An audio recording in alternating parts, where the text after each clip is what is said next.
নমস্কাৰ বন্ধুসকল, মোৰ এটা নতুন ভিডিঅ'লৈ আপোনালোকক আকৌ এবাৰ স্বাগতম জনাইছো। মই বৰ্তমান যিটো ঠাইত আহি উপস্থিত হৈছো, এটা বিশেষ ঠাইত মই আহি আজি উপস্থিত হৈছো আৰু এই ঠাইটোৰ কথা মই ইয়াৰ আগৰ ভিডিঅ'ত মই উল্লেখ কৰিছো। নাৰিকল গছটো চাই কেনে ভুল নাযাব যে মই অসমত আছো।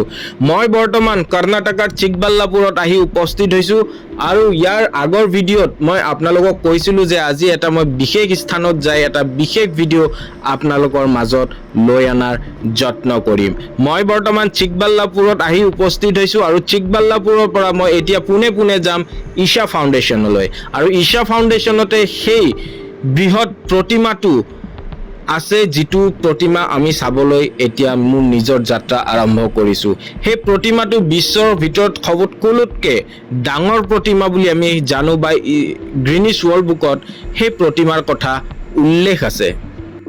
এই চিকবাল্লাপুৰৰ ঈশা ফাউণ্ডেশ্যনত আহিবৰ কাৰণে কি ধৰণৰ আপোনালোকৰ যাতায়াতৰ সুবিধা আছে, মই সকলো এই ভিডিঅ'ৰ মাধ্যমেৰে আজি জনোৱাৰ যত্ন কৰিম। এই ঠাইত আহিবৰ কাৰণে আপুনি কি ধৰণে চিকবাল্লাপুৰত আহিব পাৰে বা ঈশা ফাউণ্ডেশ্যনলৈকে আপোনালোকে কি ধৰণে কি সহায়েৰে এই ঠাইটোত আহি উপস্থিত হ'ব পাৰে, মই এই ভিডিঅ'ৰ মাধ্যমেৰে আপোনালোকক আজি সকলো বস্তু দেখুৱাবলৈ যত্ন কৰিম। বা এই প্ৰতিমাটো কেনেকৈ বনোৱা হৈছিলে আৰু এই ঠাইটোত আবেলি কি হয় বা ইয়াতে থকাৰ সুবিধা আছে নেকি, আজি আমি এই সকলোবোৰ বস্তু আমি ভিডিঅ'ৰ মাধ্যমেৰে জানিবলৈ যত্ন কৰিম। মই যেতিয়া এই ঈশা ফাউণ্ডেশ্যনত আহি উপস্থিত হ'লোহি, দেখা পালোঁ যে চাৰিওফালে পাহাৰেৰে আৱৰি আছে আৰু মাজত এটা বৃহৎ স্থানত সেই মূৰ্তিটো আছে আৰু সেই মূৰ্তিটো চাৰিওফালে পাহাৰৰ মাজত থকা বুলি ক'ব পাৰি, কাৰণ চাৰিওফালে আপোনালোকে দেখিবলৈ পাইছে পাহাৰেৰে আৱৰি আছে আৰু মাজত এই বৃহৎ প্ৰতিমাটো আমি দেখিবলৈ পাইছোঁ। খুবেই ধুনীয়া আৰু খুবেই ধুনীয়া পৰিৱেশ। এখন গাঁৱৰ ভিতৰত এই মূৰ্তিটো আছে আৰু যাক আমি আজি চাবলৈ আহিছোঁ। আৰু এই মূৰ্তিটো চোৱাৰ আগতে যোনটো প্ৰৱেশ দ্বাৰ, তাতে এটা বিশেষ ধৰণৰ ত্ৰিশূল, বিৰাট ডাঙৰ ত্ৰিশূল এটা বনোৱা হৈছে আৰু সোমোৱাৰ লগে লগে ইয়াতে নাগৰ পূজা কৰিবলৈ দিয়া হয়। আমি প্ৰথমতে সোমোৱাৰ সময়ত নাগৰ পূজা কৰি কেনেহে সোমাবলগীয়া হৈছে, তাৰ পাছতহে আমাক ভিতৰলৈ যাব দিছে, কিন্তু নাগৰ সেই ঠাইটোত কোনো ধৰণৰ ভিডিঅ' আমাক বনাব দিয়া নহ'ল। এইটো কিহৰ কাৰণে দিয়া নাই মই নাজানো, কিন্তু আপোনালোকক দেখুৱাব পালে মোৰ খুবেই ভাল লাগিলে হয়। তাতে নাগৰ পূজা হয়, সেই নাগৰ পূজা কৰাৰ পাছতহে আপোনালোকে সেই প্ৰতিমাটোৰ ওচৰত ভক্তসকলে যাবলৈ পাৰিব।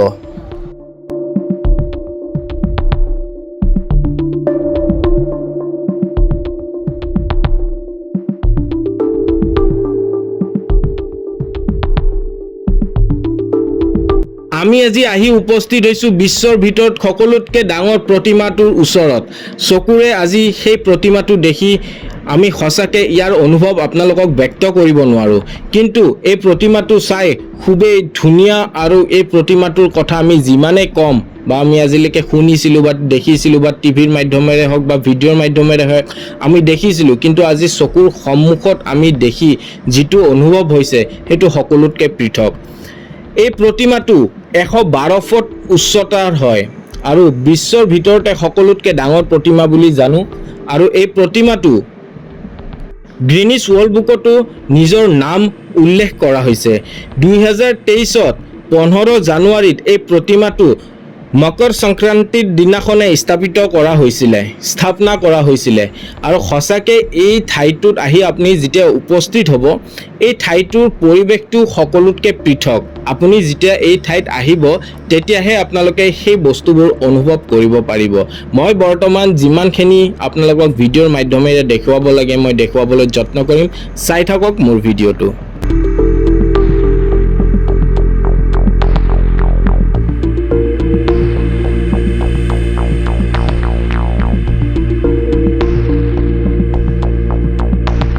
আমি ইয়াত যেতিয়া উপস্থিত হ'লোঁ, আমি প্ৰথমতে শিৱৰ সেই বৃহৎ প্ৰতিমাটো দেখি অনুভৱ হ'ল যে ইয়াতে বৃহৎ ডাঙৰ শিৱৰ মূৰ্তি আছে আৰু তাতে চাগে পূজা কৰা হয়, কিন্তু আমি তাতে গৈ গম পালোঁ যে সম্পূৰ্ণৰূপে পৃথক। আপোনালোকে তলত দেখিবলৈ পাইছে যে মূৰ্তিটোৰ ঠিক তলত সেই ঠাইখিনিতে পূজা কৰা হয়। আমি ভিতৰৰ ফালে প্ৰৱেশ কৰিলোঁ পূজা কৰাৰ উদ্দেশ্যে। আমি ভিতৰত গৈ দেখিলোঁ যে তাতে 5ৰ পৰা 6ডাল নাগক পূজা কৰা হয়। ভিডিঅ'ৰ আগতো মই দেখুৱাইছিলোঁ যে আমি ইয়াতে প্ৰৱেশ কৰাৰ আগত নাগক পূজা কৰাৰ পাছতহে আমাক ভিতৰলৈ প্ৰৱেশ কৰিব দিছিলে। আৰু আমি এতিয়াও এই মূৰ্তিটোৰ তলত, এই বৃহৎ মূৰ্তিটোৰ তলত পূজা অৰ্চনা যে কৰি আছে মানুহবোৰে, আৰু ইয়াতেও আপোনালোকৰ সম্পূৰ্ণৰূপে নাগকে পূজা কৰি আছে। তাতে আপোনালোকে ফুলৰ পৰা নাৰিকললৈকে সকলো ধৰণৰ বস্তু আপোনালোকে তাতে কিনিবলৈ পাব। 300 টকাৰ পৰা 350 টকা পইচা লয় তেখেতসকলে, আৰু তাতে আপোনালোকে পূজা কৰিব পাৰে। যদি আপোনালোকৰ ইচ্ছা যায় আপোনালোকে তাতে পূজা কৰিব পাৰে। বহুতে পূজাও কৰে আৰু বহুতে তাতে চাবলৈও যায়, কাৰণ পৃথিৱীৰ ভিতৰত ইমান ডাঙৰ ষ্টীলেৰে নিৰ্মাণ কৰা এটা মূৰ্তি, খুবেই ধুনীয়া মূৰ্তি। মূৰ্তিটো যে আপোনাৰ ওচৰত কিবা কথা ক'বলৈহে বিচাৰি আছে তেনেকুৱা অনুভৱ হ'ব। চাই থাকক মোৰ ভিডিঅ'টো।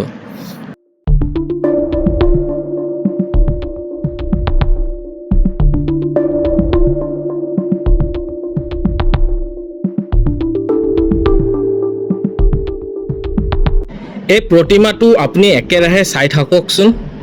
জানো আপোনাৰ প্ৰতিমাটোৱে আপোনাৰ লগত কথা পাতিব বিচাৰিছে বা প্ৰতিমাটো আপোনাৰ ফালে চাই হাঁহি আছে। যেতিয়া আপুনি আহি ইয়াতে উপস্থিত হ'ব তেতিয়া আপুনি সঁচাই ইয়াৰ যিটো মাহাত্ম্য, এই ঠাইটোত অহাৰ পিছত যিটো আপুনি আনন্দিত হ'ব বা যিটো সুখ পাব, সেইটো আপুনি কেৱল ইয়াতে অহাৰ পাছতহে আপোনালোকে উপলব্ধি কৰিব পাৰিব। এই মূৰ্তিটোৰ ওচৰত আপুনি যেতিয়া আহিব সেই মূৰ্তিটো আপোনাৰ ফালে হাঁহি থকাৰ দৰেহে লাগে। ঈশা ফাউণ্ডেশ্যনৰ চিকবাল্লাপুৰত অৱস্থিত এই আদিয়োগীৰ এই প্ৰতিমাটো সন্ধিয়ালৈ আৰতি কৰা হয়, আৰু আৰতিৰ সময়ত এই ঠাইটো চাবলগীয়া হয়, কাৰণ সম্পূৰ্ণৰূপে লাইটিঙেৰে সকলো বস্তু দেখুওৱা হয় আৰু খুব ধুনীয়া লাগে। কিন্তু মই খুবেই দুখিত যে মই আজি সেই আবেলিৰ আৰতিটো মই আপোনালোকক দেখুৱাবলৈ সক্ষম নহ'ম, কাৰণ মই 6টা বজাতে মই আজি হাম্পিৰ ফালে ওলাই যাম, যাৰ বাবে মই আপোনালোকক সময় নাটনিৰ বাবে আজি আপোনালোকক আবেলিৰ এই আৰতিটো দেখুৱাবলৈ সক্ষম নহ'ম। কিন্তু কথা দিছোঁ যে আগন্তুক দিনত মই যেতিয়া আদিয়োগীত আহিম, এইবাৰ কিন্তু মই আপোনালোকক আৰতিটো দেখুৱাবলৈ যত্ন কৰিম। আৰু আপোনালোকেও যদি আহে কেতিয়াবালে চিকবাল্লাপুৰৰ আদিয়োগীত যদি আপোনালোকে আহিম বুলি ভাবে তেনেহ'লে আহিব পাৰে। আৰু আহি কেনে আপোনালোকে সন্ধিয়াৰ আৰতিটো নোচোৱাকৈ নাযাব। কিন্তু লগতে এটা কথা মনত ৰাখিব যে আপোনালোকে গাড়ীৰ ব্যৱস্থা সম্পূৰ্ণৰূপে কৰি কেনেহে আহে, কাৰণ আৰতিটো সন্ধিয়া 7 বজাৰ পৰা 8 বজালৈকে হয়, আৰু তাতে আপোনাৰ গাড়ীৰ অসুবিধাৰ সন্মুখীন হ'বও পাৰে। তাৰ বাবে আপোনালোকে গাড়ীৰ ব্যৱস্থা সকলো ধৰণৰ কৰি আহিব। চাই থাকক মোৰ ভিডিঅ'টো।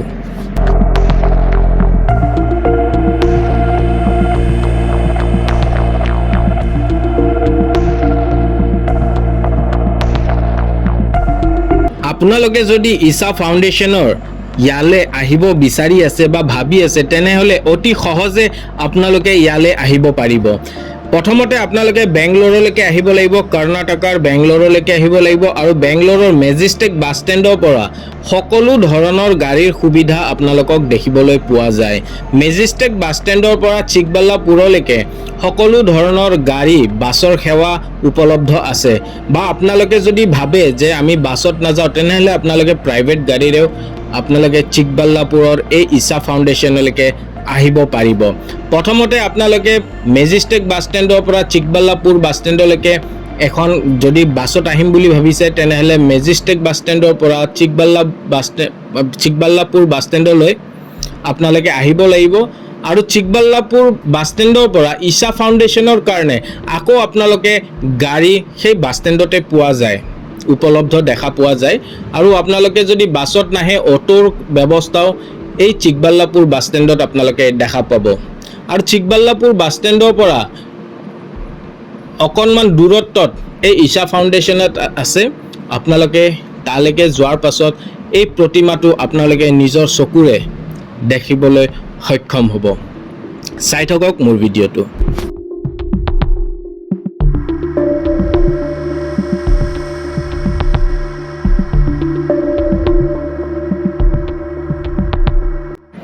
এই প্ৰতিমাটোৰ বহুতো মাহাত্য আছে আপোনালোকক ভিডিঅ'ত যে দেখুৱাই আছো এটা তাতে সেই মূৰ্তিটোত চাওকচোন এটা ৰুদ্ৰাক্ষৰ মালা আছে আপোনালোকে দেখিবলৈ পাইছে যে এই ৰুদ্ৰাক্ষৰ মালাটোত কিমান ৰুদ্ৰাক্ষ লাগিব পাৰে হয় 1 লাখৰো অধিক ৰুদ্ৰাক্ষৰ এই মালাটোত ব্যৱহাৰ হৈছে ৰুদ্ৰাক্ষ হসাই এই মূৰ্তিটোত বহুতো বস্তু আপোনালোকে নতুন নতুন যিকোনো বস্তু দেখিবলৈ পোৱা যায় যেনেকে এই ৰুদ্ৰাক্ষৰ মালাটোত 1 লাখৰো অধিক ৰুদ্ৰাক্ষৰ লগা হৈছে আৰু এই মূৰ্তিটোৰ চাৰিওফালে আপোনালোকে দেখিবলৈ পাইছে যে ত্ৰিশূলেৰে বৰ ধুনীয়াকৈ আৱৰি থৈ দিছে যাতে আপোনাৰ মূৰ্তিটোৰ ওচৰত যাতে কোনো যাব নোৱাৰে সেই ধৰণে এই ত্ৰিশূলবিলাক বৰ ধুনীয়াকৈ ৰখা হৈছে আৰু আপোনালোকে যদি চিকবাল্লাপুৰৰ এই ইশা ফাউণ্ডেশ্যনত আহিম বুলি ভাবি আছে তেনেহ'লে ৰাতিপুৱা 6টাৰ পৰা ৰাতি 8টালৈকে এই খোলা থাকে আৰু 8টাৰ পিছত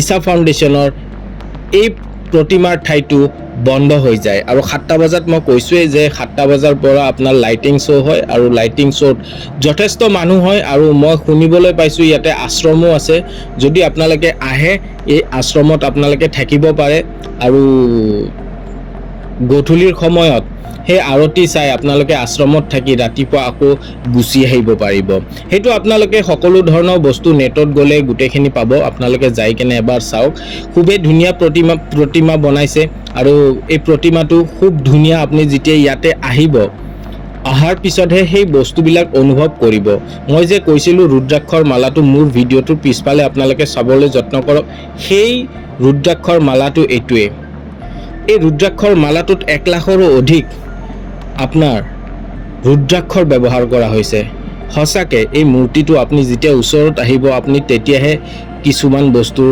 অনুভৱ কৰিব পাৰিব কিমান ধুনীয়া পৰিবেশত এই মূৰ্তিটো নিৰ্মাণ কৰা হৈছে মই যেতিয়া ইয়াতে আহি পাইছিলোঁ যথেষ্ট গৰম আছিলে আপোনালোকে যদি ইয়ালে আহে আপোনালোকে যদি গৰম সহ্য কৰিব নোৱাৰে তেনেহ'লে আপোনালোকে ছাতি বা হাতত পানীৰ বটল তেনেকুৱা কিবা লৈকেহে আহিব নহ'লে আপোনালোকৰ গৰমৰ বাবে অসুবিধাৰ সন্মুখীন হ'ব পাৰে